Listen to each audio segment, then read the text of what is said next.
Hi everyone, Sam Jackson here. So today I'm going to be talking about my experience with Nordic Funder. So I recently passed a challenge with Nordic Funder and looking into taking my first profit cut from the account, so my first withdrawal.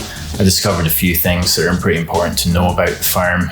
It's slightly different to my experience of how I've taken profits in the past from other prop firms, so I'm going to share that. So for those quick introduction to Nordic Funder, basically they are a prop trading firm that trade using the Scandinavian market broker. They've got simple rules: get your 10% profit, simple drawdown and daily loss. I like their rules. You can trade with MetaTrader 4. They've got a good scaling program, so I decided to do a challenge with them, which passed recently, and that can be seen linked in the description to that video. It wasn't very clear how to take a payout, and so I actually emailed them and said, look, I would like to request my first payout on my live account, which is currently at 1.85% profits. It's a 100k account, so it was up $1,800. Can you please advise? And they've got back saying you can request your first payout as soon as you're in 2% profit. At the moment, you're just short of that amount. Okay, that seems fair enough. I've just clarified that usually you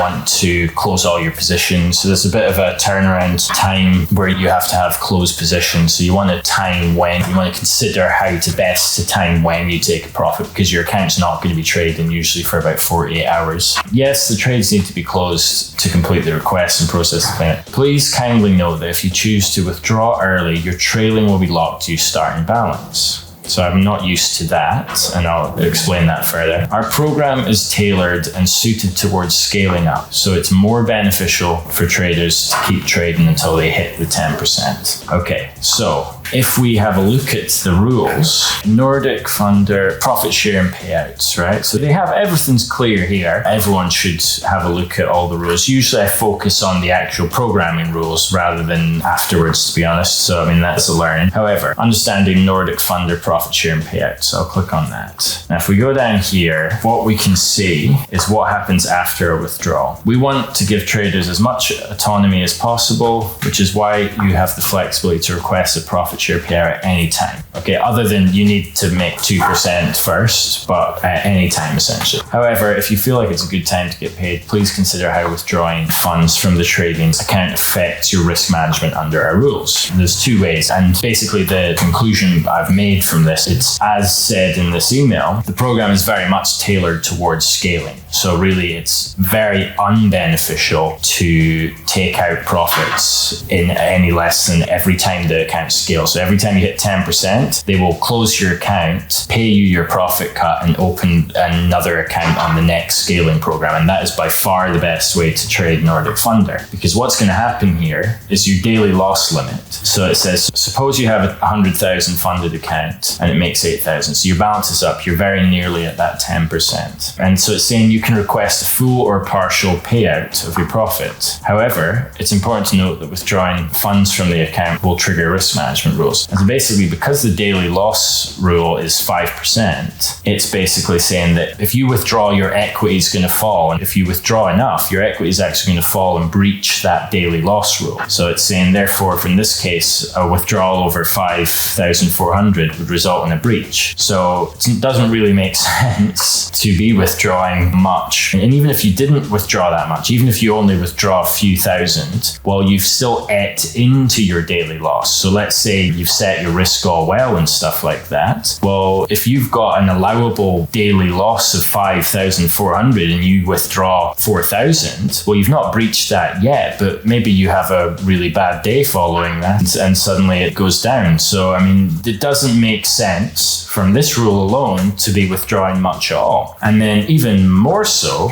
this max trailing loss limit. So it's important to understand that when requesting a payout, the max trailing loss will be locked to the starting balance. So while taking profit shares from the funded account won't cause a breach, it will reduce your available risk. Now, this is a big problem. So again, it's used the example of if you're up 8%, so you've not hit your 10% yet, but you're up 8%. And so because you've got a trailing 10,000 drawdown, well, right now you're at 98,000. So when you start the account, you're at 100,000, and obviously your trailing loss limit is down at 90, and obviously it's come up to 98,000, it stays fixed. However, when requesting a payout, the max loss will be fixed to your starting balance. So if I then go and say, well, let's take a payout of 5,000 here. So I've taken a payout of 5,000. So now my balance is down at 103. Well, it's moved my trailing loss up to 100,000. So continuing to trade on that account, suddenly I'm still trying to hit a profit target of 10%, but now I've only got a total balance drawdown of 3%. It's like I'm starting a challenge, but rather than having to hit 10% with a 10%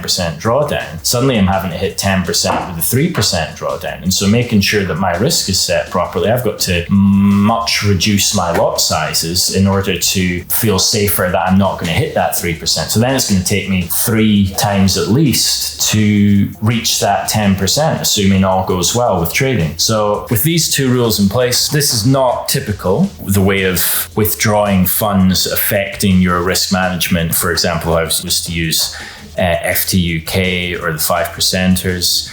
You withdrawing steady profits on your account when it's up does not impact how you reach the profit target or how your risk management is played. So that this is untypical. However, for Nordic Funder, with these 2 rules in place, the only way that I can see to trade this firm and make profits is to only withdraw every time you reach your scaling profit target. So every 10% essentially, in which case they will close the account, pay your cut, open a new account that is scaled up. So I'll talk about that in a second, and then wait till you hit your next profit target. So it's a bit more of a longer term plan. So it's important to know that, because I didn't know that when I was going in. And so I probably would have focused on other challenges that would bring me steady profits quicker.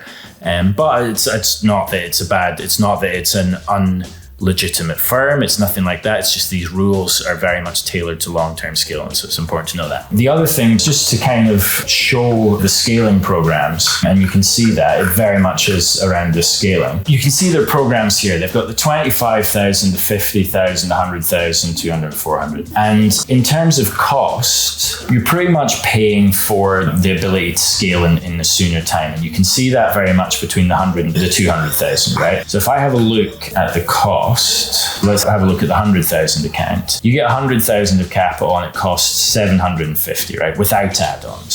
Simple rules, and that's fine. Scale up to 1 million. If you go to over, so suddenly for 200, you're paying 2,000. And so it kind of, like, at first glance, you might think, well, actually it would make more sense to just have 200k accounts rather than one 200k account, because that 200k accounts cost me 1,500, whereas if I get 200k, it costs me 2,000. It didn't make much sense to me at first until I understood the scaling program. And so the scaling program is basically saying, well, here for 100,000 accounts, you have 10 levels before you're trading on $1 million capital. So you've got to hit 10% there, 10% there, 10% there, and you're not doubling the account every time, as is often the case. You're actually just adding 100k every time, right? So it takes, let's say, however long it's going to take you to get to $1 million. Let's say that's the goal, which it should be. Well, this is going to take you've got to basically get 10% 10 times and you're $1 million. Whereas for the $200,000 account, they add 200,000 every time. And so basically you've now only got 5 levels. So fair enough, you pay a little bit more per 100,000, for example, but you're really effectively paying for the scaling program, I would say, in that every time you scale, you add 200,000. So you get to that 1 million much, much quicker. And of course, the 400,000 even more so. You just need to get 10% 3 times and you're up at 1 million. So that's why the payments for the accounts are the way they are. At first that confused me, but now I see why this fee is actually worth it. And in my opinion, this would be my favorite account, I'd say, in terms of cost. I like that 5 scales and you're up at 1 million. So yeah, in summary,